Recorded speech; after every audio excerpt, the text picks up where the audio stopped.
Welcome to the Kingdom Effect podcast, where we talk about real people making real decisions to impact others for good. People just like you who have the courage to say yes when opportunities present themselves.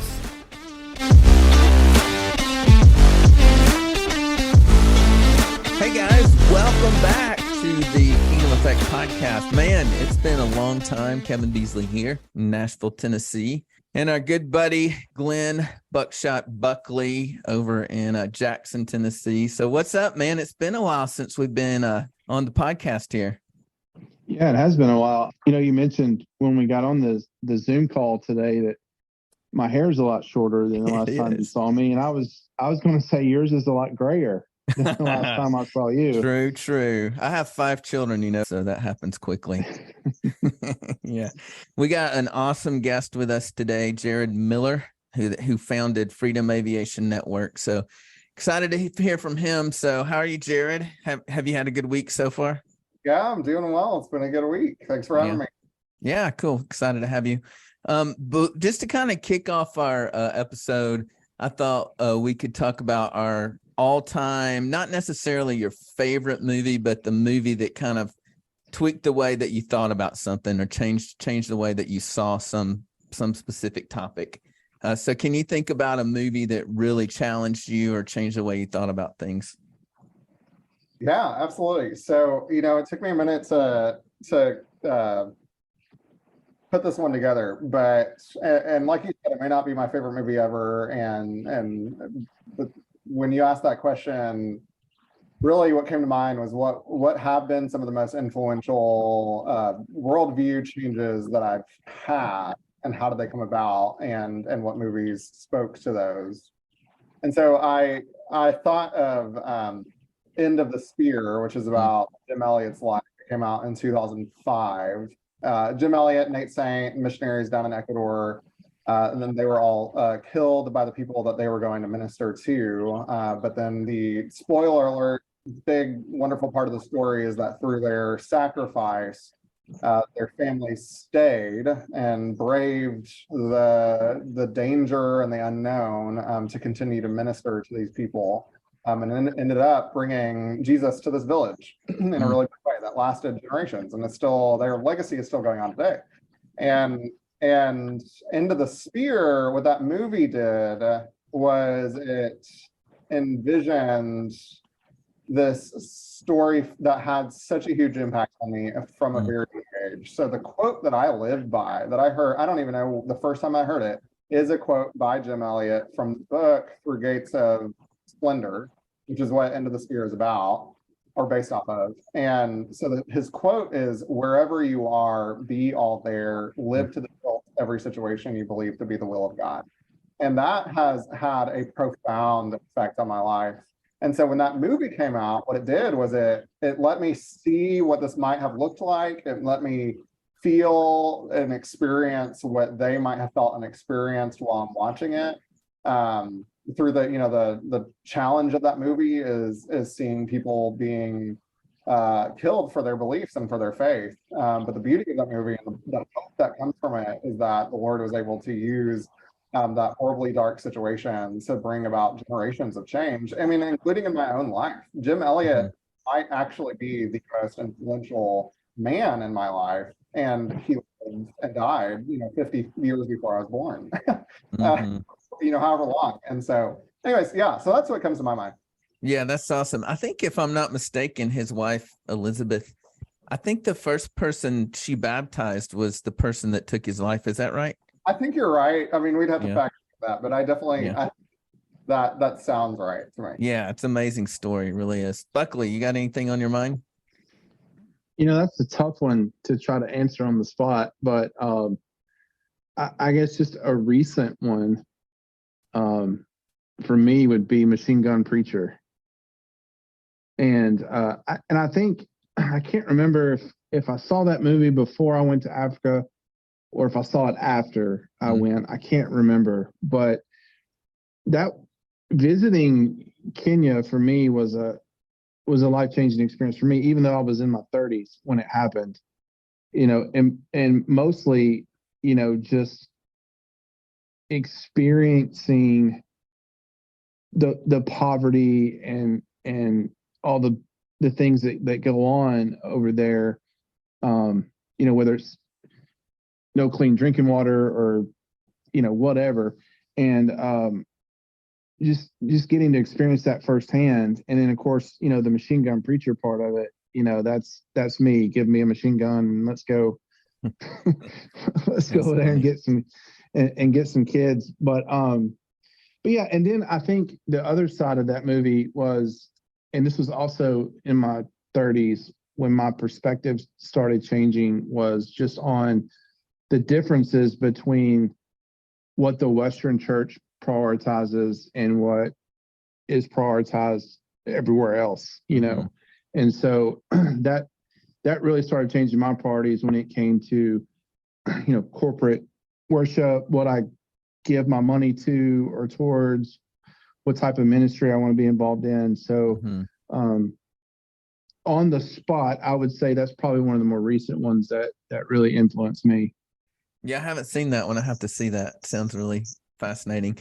I remember the first time I saw Hotel Rwanda, man, dude. That movie, I don't remember how old I was, but it rocked my world. And it really changed my perspective of Americans and what living a comfortable life does to us negatively.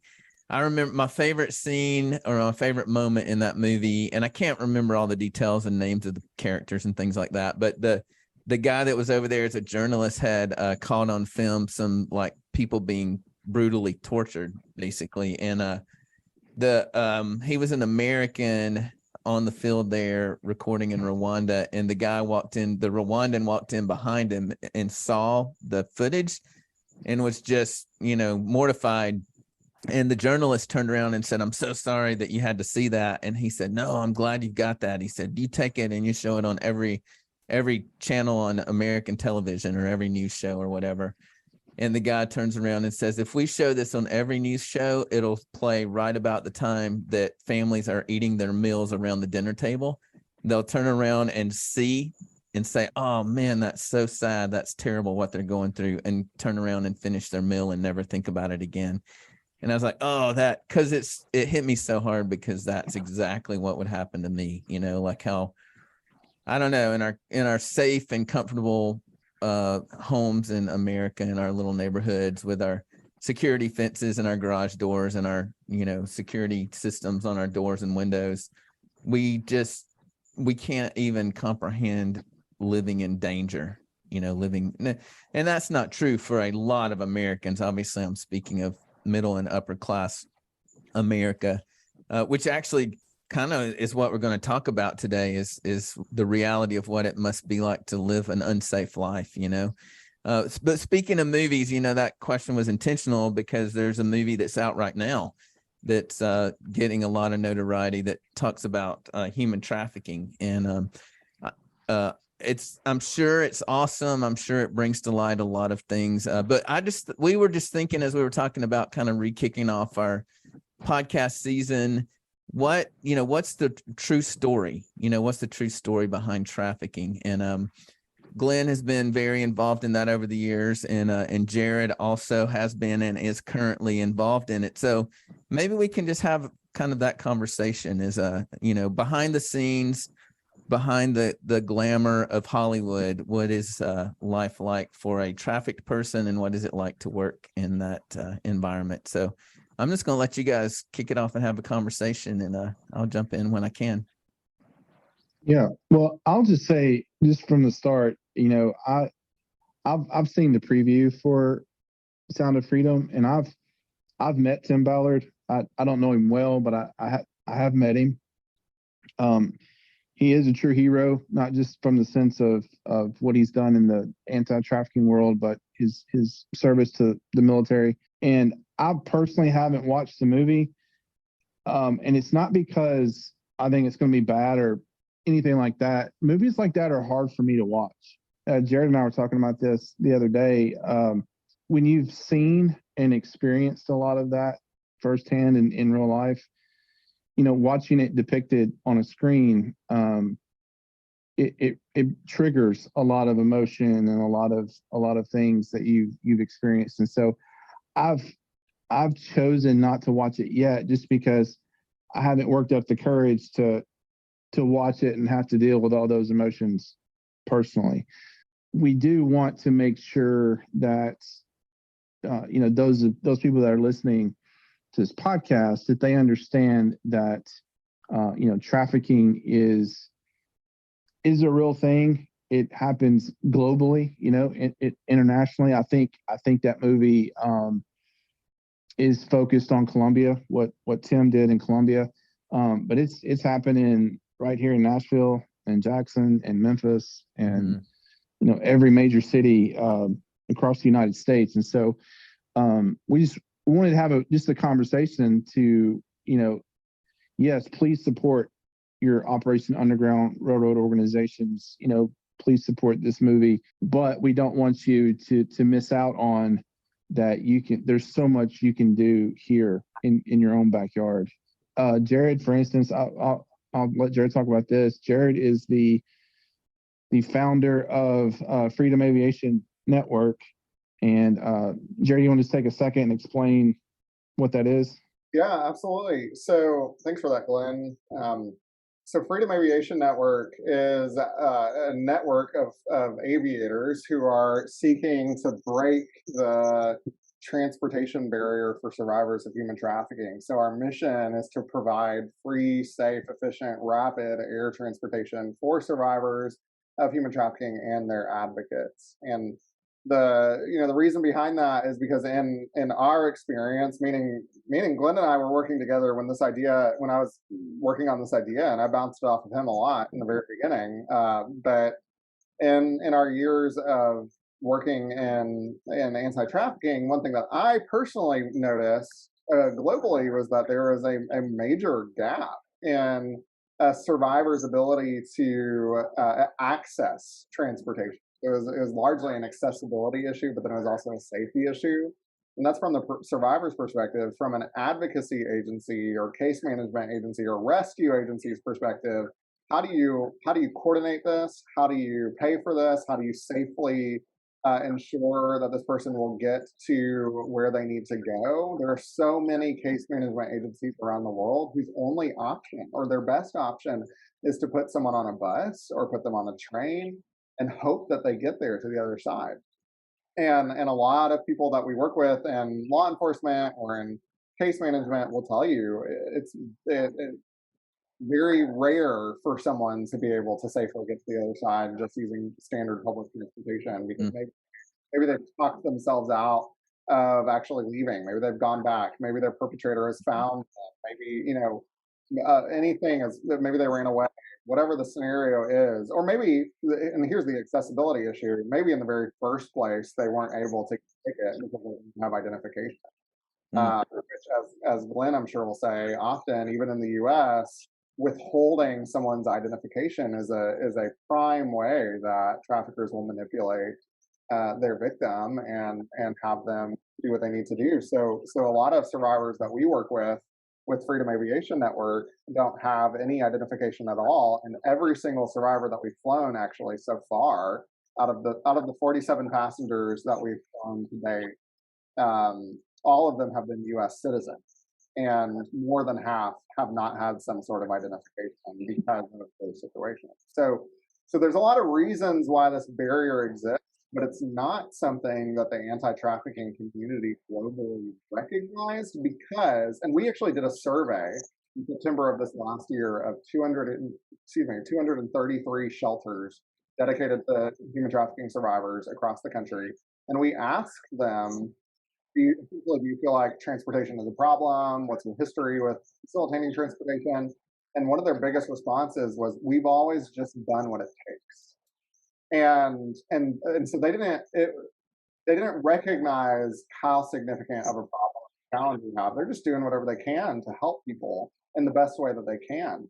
But 3 years ago, in early 2020, after a case that Glenn and I were working on with Rescue One Global here in Nashville, we were called in to rescue an adult and he had a very precarious situation. The details I won't go into just for the sake of keeping anonymity as much as possible, but there was compounding levels of risk.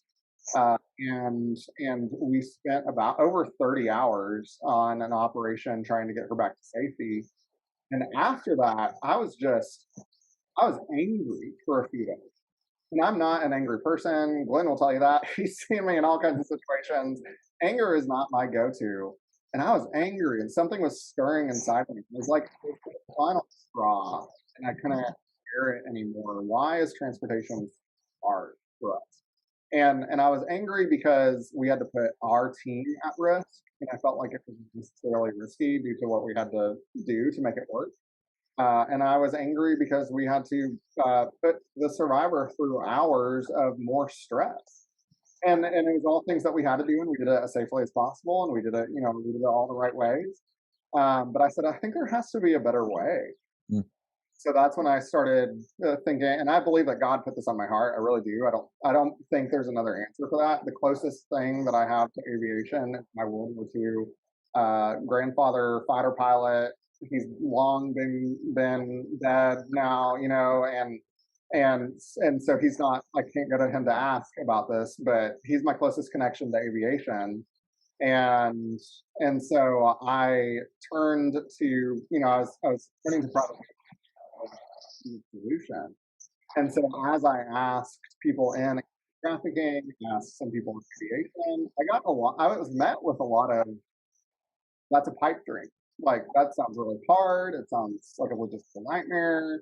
Do you know how long it takes to build anything like that? I mean, no one else in the world has done that before. So I was met with all of this resistance, even if that was not the intention to be resisting. That's what it feels like in that situation. And so the summer of 2020, I actually went out to become a private pilot to figure out if private aviation could hold the key to this transportation carrier. So that's the inspiration behind it in a nutshell. That's what we do.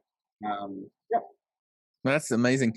I just want to take a brief pause and because I noticed this when you were telling your story to me earlier, that you chose to go the route of getting your pilot's license to help create a solution for this problem, which blows my mind. And that's part of what we do in the show. Like, part of what we want to do is lift up these heroes. Not, I'll just call you a hero for now, so don't get a big head about it. But lift up these people who are making really hard choices for their own lives for the sake of solving problems for other people. Just like when we were talking earlier about how all of these flights get funded, you might want to share a little bit about that. Like, there are private pilots, 100 plus, or at least 100 private pilots that have said, "Hey, I'm willing to invest in this effort. I'm willing to put my own gas in my own plane's tank." So yeah, tell us a little bit about these heroes that are deciding to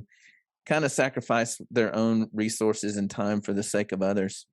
Yeah, absolutely. It's such an amazing predicament that leads to an amazing opportunity. So the FAA has regulations, as we all know. They have lots of regulations. One of the FAA regulations is regarding public benefit flying, which is a section of opportunity to use aviation for the public benefit, for the public good. Many of you may have heard of medical organizations out there who fly medical patients. A big one is Angel Flight. They've been an amazing mentor and guide for us. There's groups that rescue puppies. There's groups that rescue turtles. There's groups that do environmental flights and assess environmental stuff. So public benefit flying has been around for a really long time. So anyway, so under public benefit flying regulation, the FAA requires that the pilot in command, or the pilots, if there's more than one pilots, pay what they call their pro rata share, so their share of the flight. And in most cases, that means the pilot is paying for the entire flight, because they usually fly and pilot solo. Maybe they have a partner and they split the cost. The pilots are required to incur the entire cost of the flight, including their own time. but also the cost of the aircraft, the cost of the fuel, the cost of parking, all those different things. So each of these pilots that signs up to serve for public municipal flying does so knowingly that they're, in fact, the liability is all on them, the flight.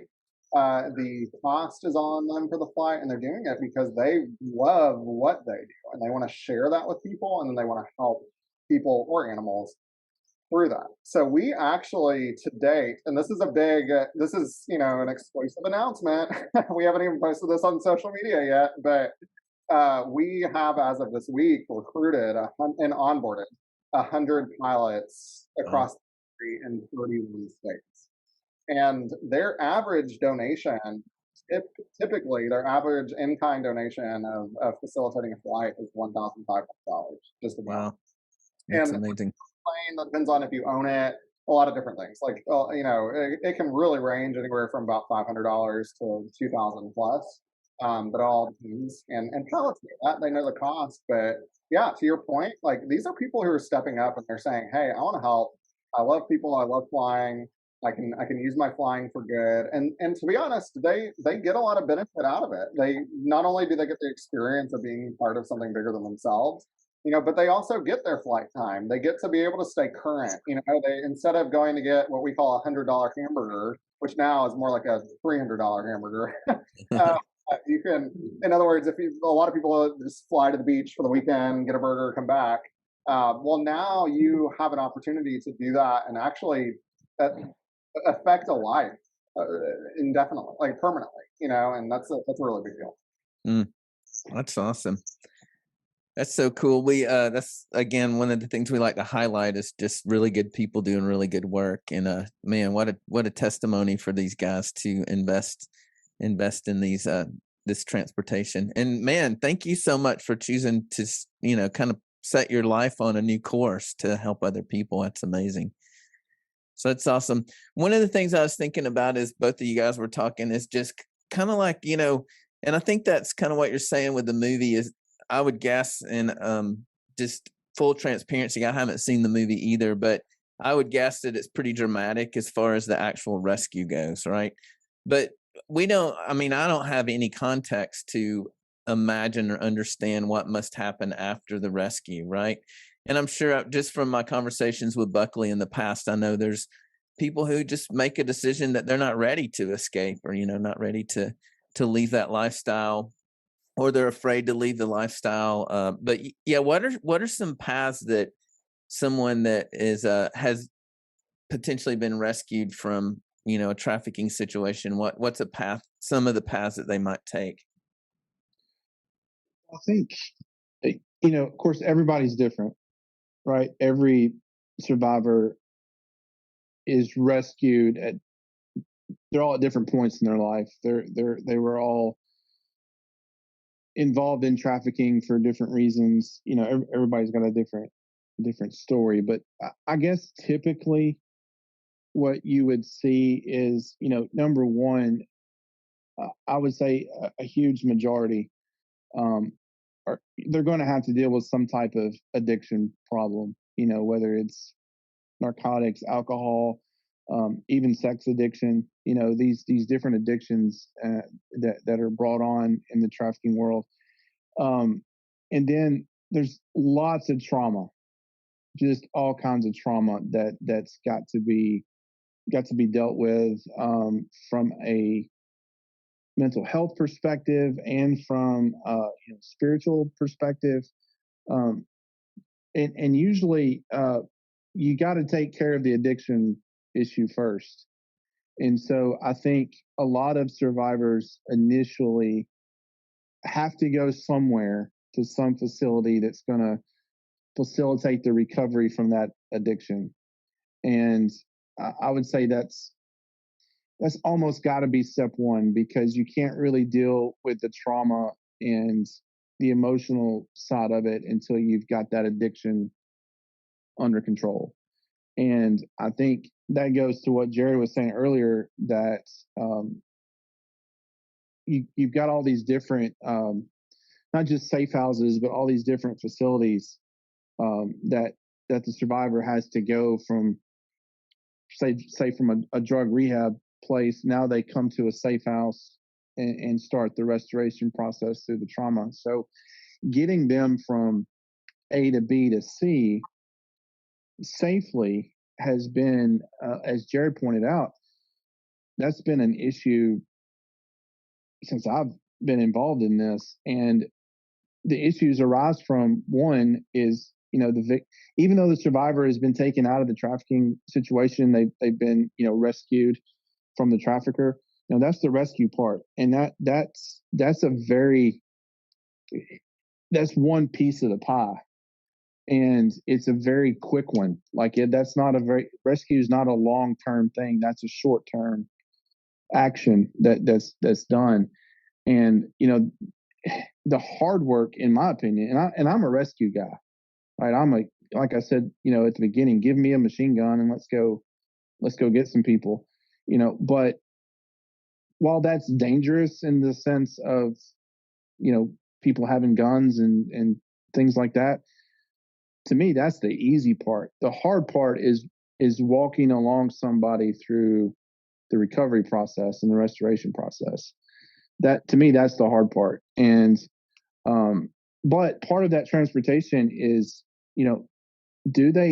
making sure that you hold them accountable, to completing the rehab, to going to a safe house, and because it's hard, when somebody has to start dealing the same way. I don't want to watch the movie, right? Because I don't want to deal with that trauma and emotions. It's exponentially harder for a survivor to sit down and start having those conversations about recovery and restoration. So the same way I don't want to watch the movie, they don't want to sit through another counseling session. They want to just run away, get out the door, and not have to deal with it. And so holding them accountable to doing those things is difficult. And then, another thing, like I said, I believe, having not watched the movie, but just knowing Tim Ballard's story, I believe this movie is centered around human trafficking in Colombia. And when you start talking about trafficking survivors from the U.S. domestically, specifically your town, your state, from the time of rescue to all the way through restoration, a constant issue we have to be concerned with is the trafficker. Maintaining security and making sure the trafficker doesn't know where that survivor's at, and safely moving them from point A to point B to point C.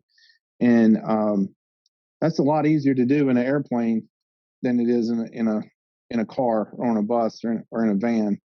And so, Jerry, what do you have to add to that? Well, I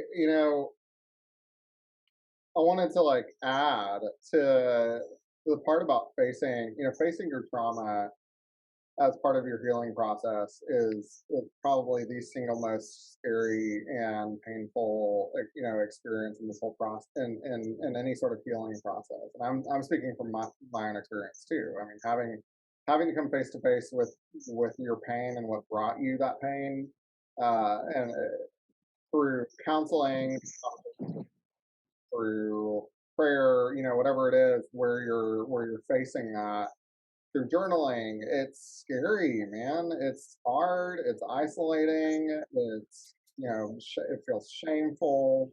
And so when Glenn talks about the whole pie of the whole life cycle of helping people specifically, we're talking about trafficking, but in general, helping people recover, that those periods of time that can stretch for years and years and years post extraction, post deliverance from the situation.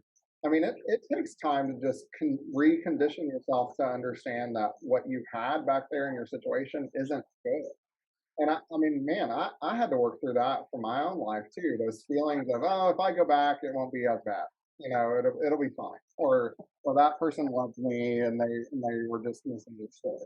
And having to recondition and that, and it takes a village to be able to do that. So this whole cycle, we haven't even talked about the beginning of this cycle. So the recovery part of this, the restoration part of this, is such an incredibly challenging yet important part of the cycle that we want to make sure, and I'm like segueing this, I guess, back in the fan, but we want to make sure that we give them every opportunity to get to the place that they need to be at to be able to have the best opportunity for healing.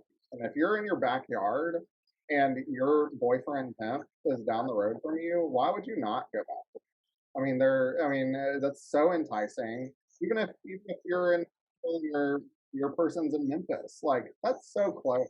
And there's so much, like Glenn was saying, there's so much addiction that there's an addiction to people too. There's an addiction to the lover complex, and so to provide people with the opportunity to just once and for all separate yourself from your situation and get as far away from possible, and know that you can still get back to see your family because we will provide that. Know that we can take you to your court appointments and reunite with your kids. Like knowing that you have an opportunity also to then and go where you need to go is we think is a really important part of the process. But I think one big message, if anyone hears anything from me at least in this conversation, it's that the world of anti-trafficking is truly so complex, and it takes dedicated people who just want to love on people and help them with their ability. A line that I say all the time is, I am not the savior of the world, but I was called by the savior of the world. It's good. Of the world, so that he can be the savior of the world. And that's the message here. If people are wanting right now because they're becoming aware, the public's becoming aware of human trafficking in a big way right now. People want to go in guns blazing, and there are a lot of people who don't need to be holding a gun going in guns blazing. There are people who we all have skill sets. Let's identify our skill sets. But what I want people to understand is that our job is not to be the savior. Our job is to be a tool and a resource used by the savior to help these people find a way out. And sometimes our job is to help with prevention, which means get into the churches, get into the schools, get into the places where the community is, to help people, to help prevent people from getting to the point where they're exploiting other people. To help at-risk communities get to the point, or at-risk children get to the point where they find themselves in these situations. There are people who need to be in rescue. There are people who need to be in restoration. There are people who need to be in litigation.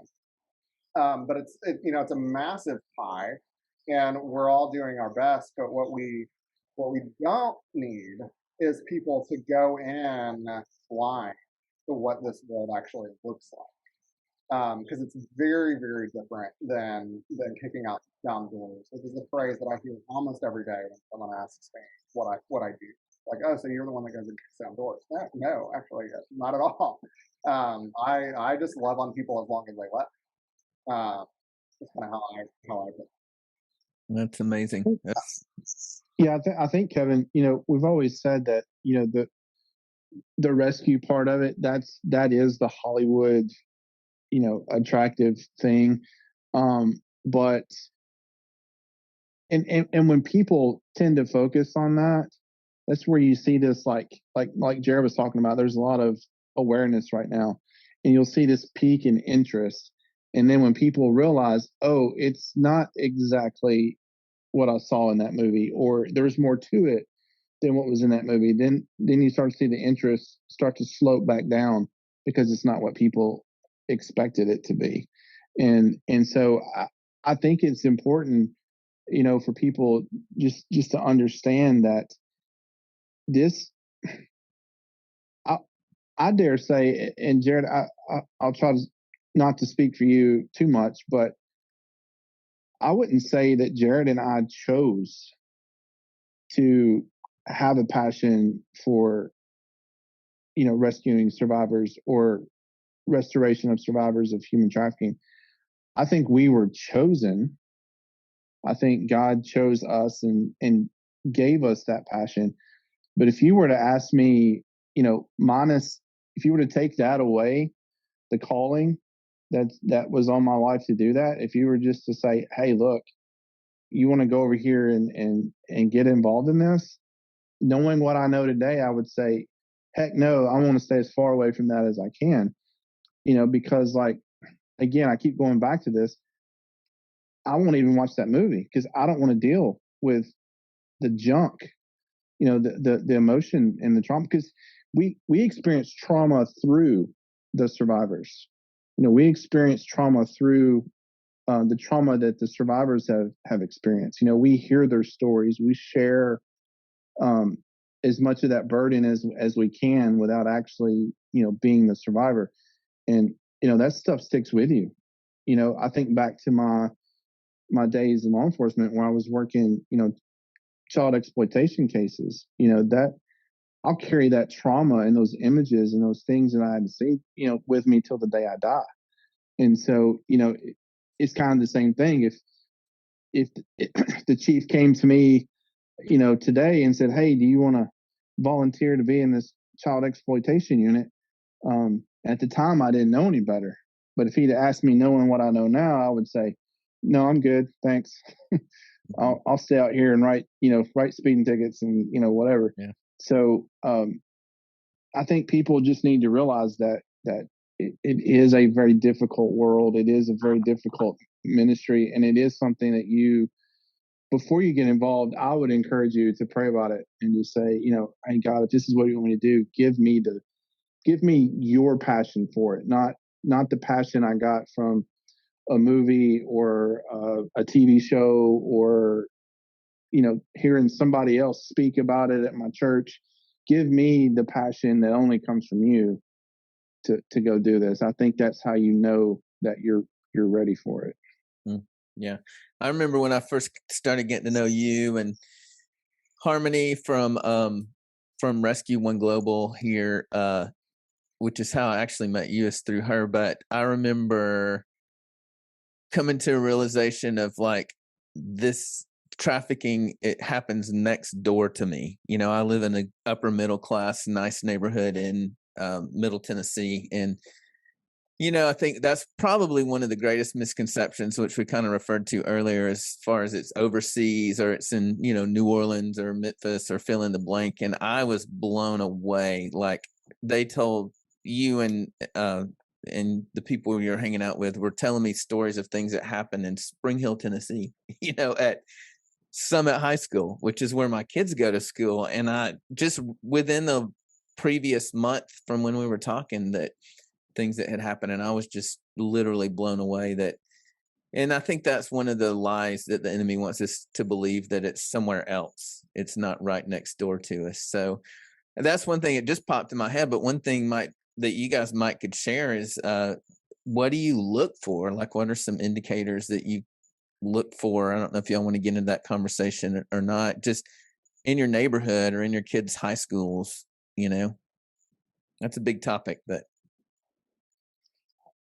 I think in a nutshell, what I tell people, at least when it comes to children, and let me make this point real quick.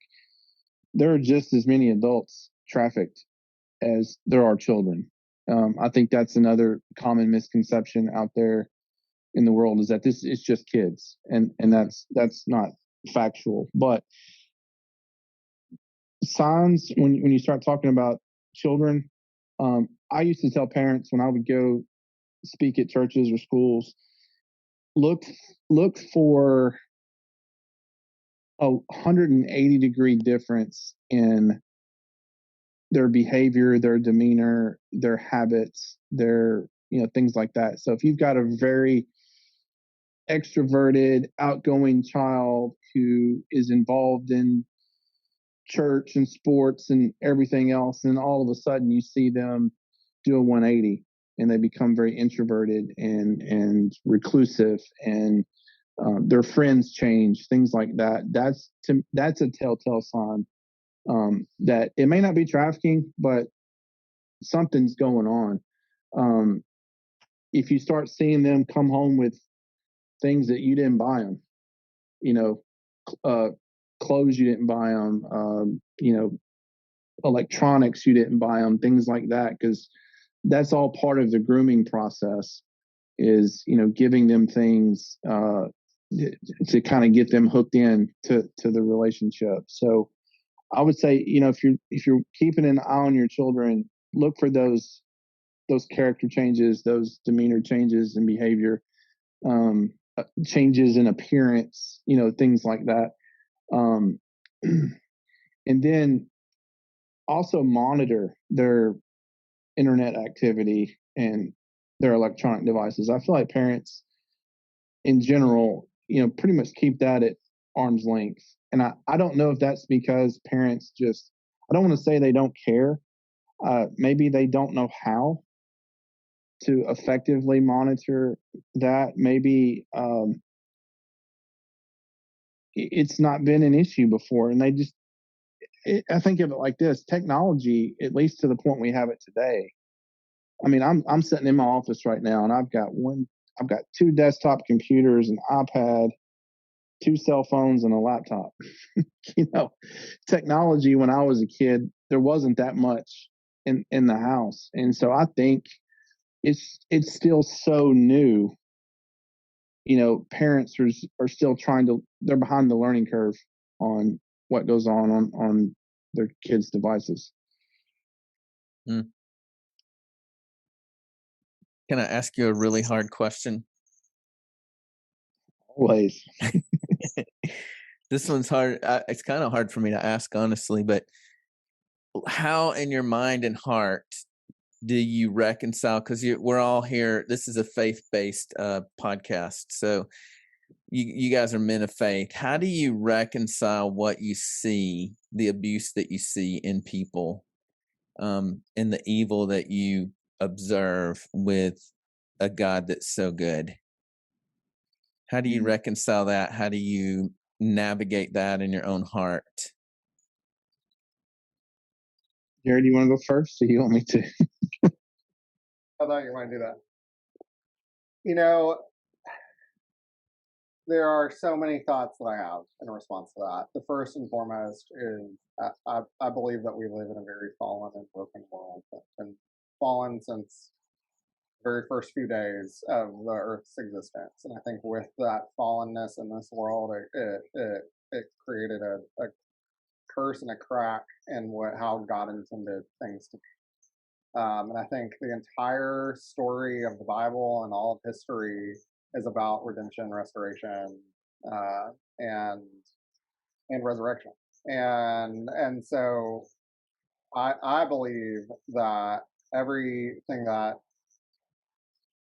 is happening in our world is not a surprise.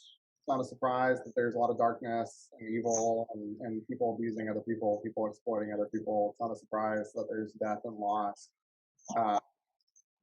But in the midst of all that, the Lord is redeeming people's spirits, hearts, minds, and bodies every single day in miraculous ways. He brought the Savior of the world to this earth to be the Savior of the world and open up the door for salvation. And in all that, we have a hope that we can look for eternity. And so, and that's really one of the probably right now, just off the cuff, the best answer that I can give to that question. I think that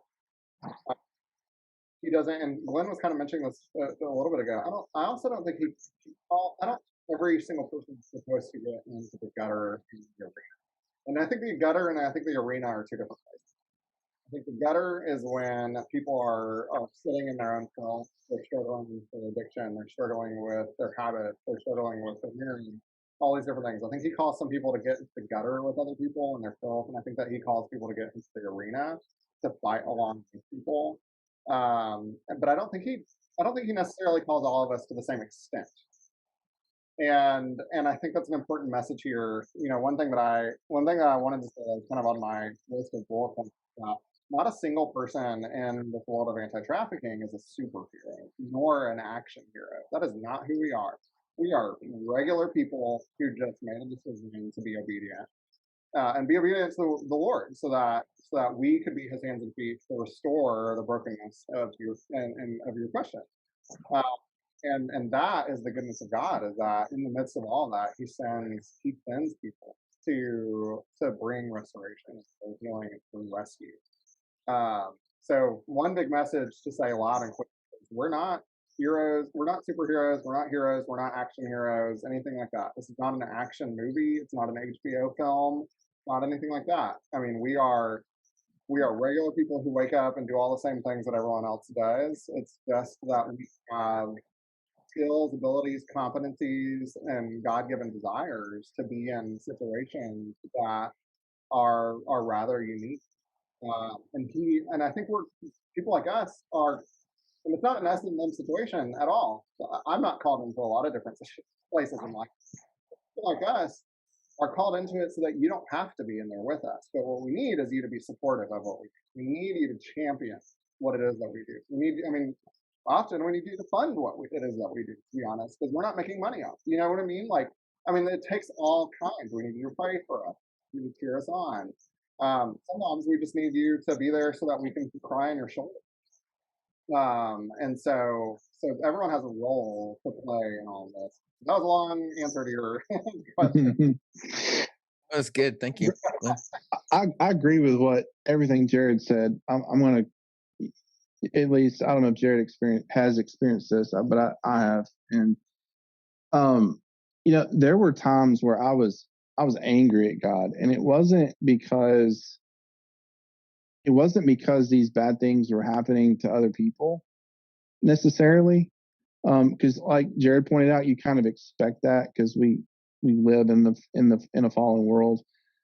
And this was a selfish reason I was angry, but I was angry because I felt like he didn't protect me. Like, you called me into this, gave me the heart and the passion to do it, but yet you're not protecting me from all this trauma. You're not protecting my relationships outside of this anti-trafficking world.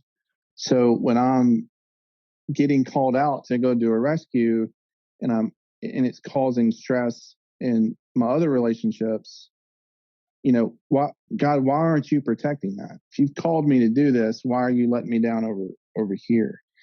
And so I struggled with that for a long time, like just internally.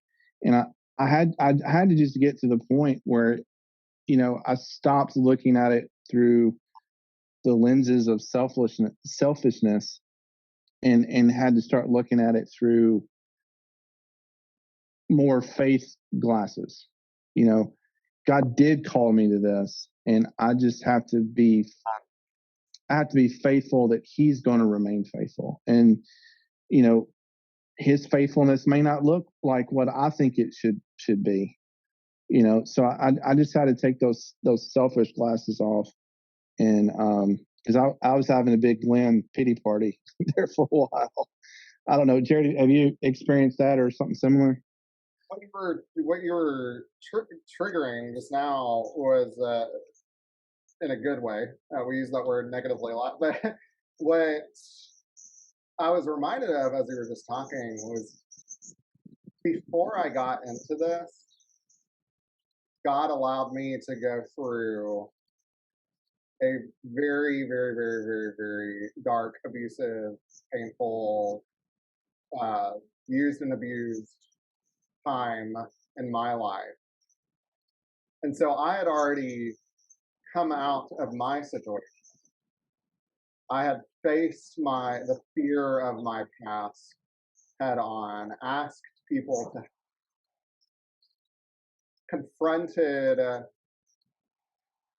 confronted diagnoses that I didn't want to hear,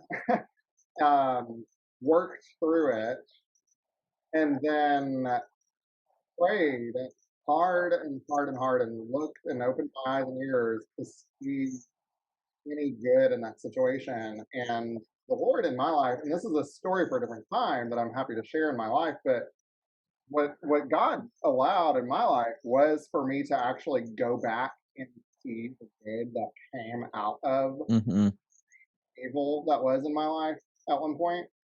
And I was able to see the good in the good that came out of that, the fruit that he worked through in other people's lives, even mine.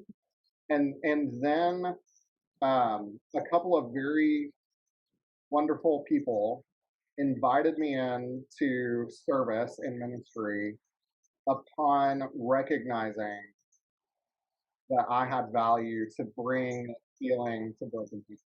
Mm-hmm. So when that happened, that changed everything about my perspective, and it focused to my pain, because now I'm able to use those experiences to love on people fully, and not take on that burden, because it's not my job to, but to still sit alongside them in their gutter and fight alongside them in their arena. So I guess to reiterate real quick, like to recap that, God allowed me to go through suffering to then be able to help other people who were suffering. And I do think it's very biblical. And as believers, that's really what we're called to in our life, is to experience suffering and to experience God through suffering. And then, by his wounds we are healed. And then help people facilitate that healing by pointing them to him. So had I not gone through that experience, I don't think I would be here doing what I'm doing. Because I don't think I would have had the compassion, the insight, the sympathy, and the empathy to be able to understand it. And I'm not like Glenn. I wasn't in the military. I don't know how to use all the weapons. I'm not the actual physical fighter that's going to be in the ring. But that doesn't mean I can't help protect people. And it doesn't mean that I can't help people and serve people. And so again, that's just another way to say we all come to it with our own different skills and perspectives and abilities. I chose to become a medic 15 years ago so that I could go in with people like Glenn and take care of people like Glenn and other people in that situation. Yeah, it's amazing. So that's so good. I was just rolling kind of a one-liner as you were talking. It's a great tragedy to see others go through trauma. It's a greater tragedy to go through trauma yourself. And it's the greatest tragedy to go through trauma and it never be used for someone else's good, right? I think I mentioned this book before, Glenn, that To Be Told is a book that just radically changed my perspective on have people and myself having gone through trauma and how to come out on the other side and actually come to a place where you can actually be thankful for your experiences. And Dan Allender wrote it, who's a clinical psychologist out of Seattle. And he says a person is not fully healed from their trauma until they can tell the story to someone else going through a similar trauma. And what that does is it frees you from the grief of having gone through it, because you actually see that there's purpose behind your trauma, right? So when you can help someone else through their trauma as a result of your trauma, it's not wasted. That experience is not wasted. It's actually used for redemption for someone else. It's just a really great book. It's called To Be Told. I'm sure there's other great books similar to that, but that's just the one that the Lord introduced to me a few years ago that made a big difference. So I would agree with both of you guys that when we can see our hurt and trauma and pain being used to help navigate someone else through their own, you actually can, and not to minimize it at all, but you can actually come to a point to be thankful for what you have been through, right? Yeah. I think, we talked about movies that influenced us, and you mentioned book. I believe he's written 2 books, maybe 3 now. So I can't remember which one it is, but because I've read 2 of them. But I think it's the book, The Insanity of God. And this goes back to what I mentioned earlier about the differences between the Western church and other things. And one of the things he says in the book is Christians have this misconceived notion that we're not going to be persecuted. When the Bible, Scripture basically promises we're going to be persecuted. Right. And so when persecution happens, and persecution can be, trauma, it can be whatever, it catches us off guard. And, I think that's what was causing me to be angry at God was, hey, I'm a believer. This isn't supposed to happen to me. I'm supposed to have the shield of faith and all this armor of God stuff. And so I think just coming to terms with reality that, God never promised, hey, become a believer and it's easy sailing. From that point forward, it's actually probably quite the opposite, because now the enemy is going to attack you even harder than he did before. It's so good. That's good stuff. We're about out of time, or our listeners are about out of time, I should say. It's been a while, but man, I just want to thank you guys both for, and I agree with you, Jared, that you're a normal person and you're not, you don't have superhuman qualities, but where I would say that people become heroes is when they say yes, to sacrifice part of their own life to help others. And so thank you for that. We lift you up and just honor you for that, and really appreciate that.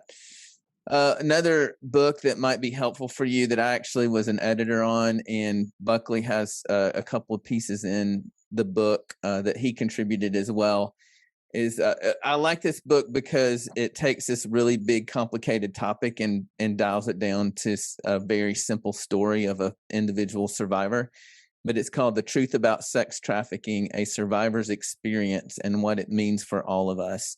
And it takes out all of the things that might confuse you and just makes it super simple for just a common person that's not familiar with how a lot of these things work. So I'd encourage you to go check it out. It's on Amazon by Melanie Patterson. And really, it even though I was editing it, I was like, I finished it. It's a really small, short read, and I finished it knowing that I knew a lot more about this trafficking issue than when I started. So it's really good. Also, Jared, if anyone, whether they're a pilot or a supporter, financial supporter, wanted to find Freedom Aviation Network, where would they do that?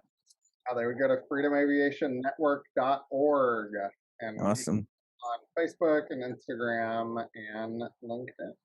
Awesome.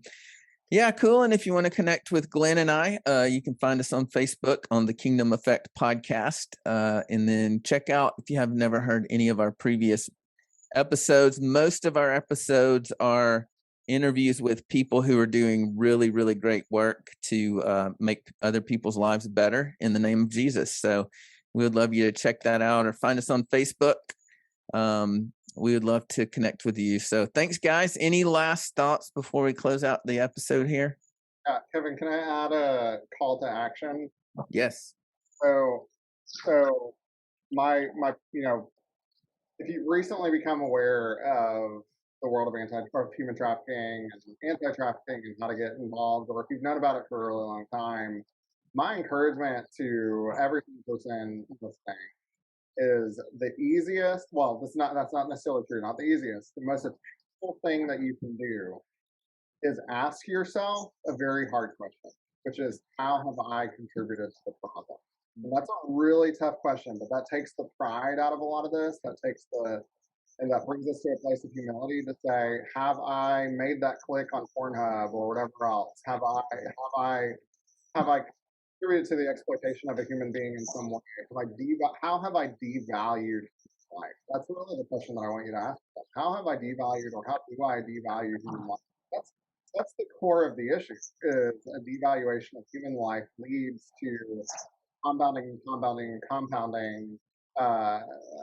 activities that hurt people, leading to the exploitation of another human for commercial gain. And so if you want to prevent, start by asking yourself, how have I contributed to the devaluation of human life? And then as you transform your life through that question, go out into the world and help other people, bring the value of human life back to them. That's so good. Really, really good. Thank you for sharing that. Glenn, any last minute thoughts? Just to echo what Jared said, anything that is a product, whether it's a human being or, pornography or Coca-Cola, you want to shut it all down, stop being a consumer. If there's not a consumer, then there's no need to have the product. And so, and that goes along with what Jared said about, pornography and things like that in our culture. That's a big deal. So think about consumerism and how you're consuming. It doesn't necessarily have to be sex trafficking. Did you buy the pair of whatever tennis shoes that are made by a child in a foreign country under labor trafficking? Human trafficking is not just sex trafficking. It can be labor and everything else. So, I would just echo what Jared said. And like I said, just pray about what God would have you do, how he would have you get involved based on the talents and the gifts that he's given you. And then just reach out. If you need help finding a place to get connected to volunteer in your hometown or in your community, reach out to me or Jared or Kevin, and we'll get you pointed in the right direction. Yeah, good stuff. Awesome. freedomaviationnetwork.org, or you can find them on Facebook, and you can find Kingdom Effect Podcast on Facebook and find out more. Get in touch with us. Thanks for being with us. It's so good to be back. It's been over a year now, so good to be back with Glenn and with you guys listening. So we'll look forward to getting back with you really soon. And until we meet again, we hope God's blessing you and honoring you, and that you're honoring him in return with giving your life away in some way. So thanks for listening. Talk to you soon.